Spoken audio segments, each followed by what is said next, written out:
Hi Robert, really good session today. Hope you found it helpful. Just going to run through a couple of points that we discussed in the session in terms of setup and technique.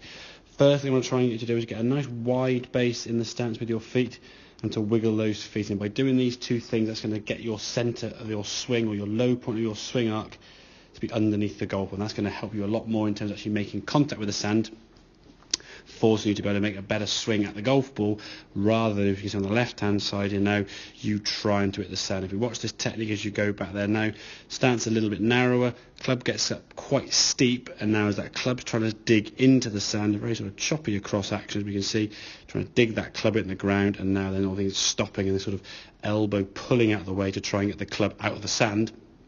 But all your energy now has gone straight down at the sand and not in the direction the ball wants to go, so the ball barely comes out at all.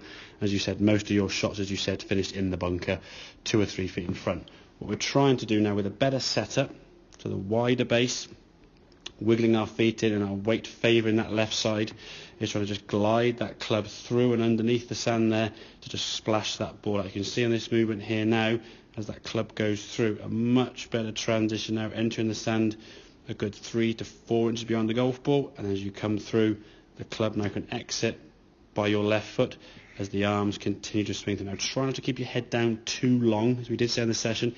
Keeping your head down is something we don't want to try to encourage in any golf shot for that matter, possibly putting, but for most sort of shots in the game of golf, your body, your arms, your torso all want to kind of rotate towards target.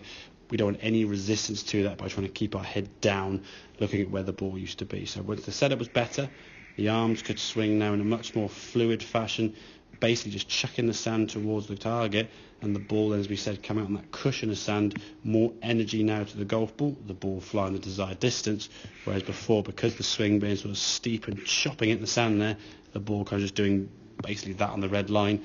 And then of course, if you miss the sand with all the energy you put into the back of the golf ball, if you hit the ball cleanly, the ball will just whiz 30-40 yards across the back of the green. Obviously both of which are not going to be very desirable in terms of getting out of bunkers. So hopefully that all makes sense. Work on that thing in terms of setup. As I say, a little bit of practice you can do. You just put a line in the sand and just work up and down that line, trying to enter before, exit after.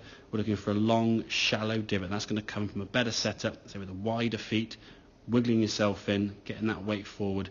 Now the club's going to work on a much shallower, longer divot rather than the sort of steep V you had in the past. So give that a practice. Any questions, obviously give me a shout, and I'll see you soon. Cheers.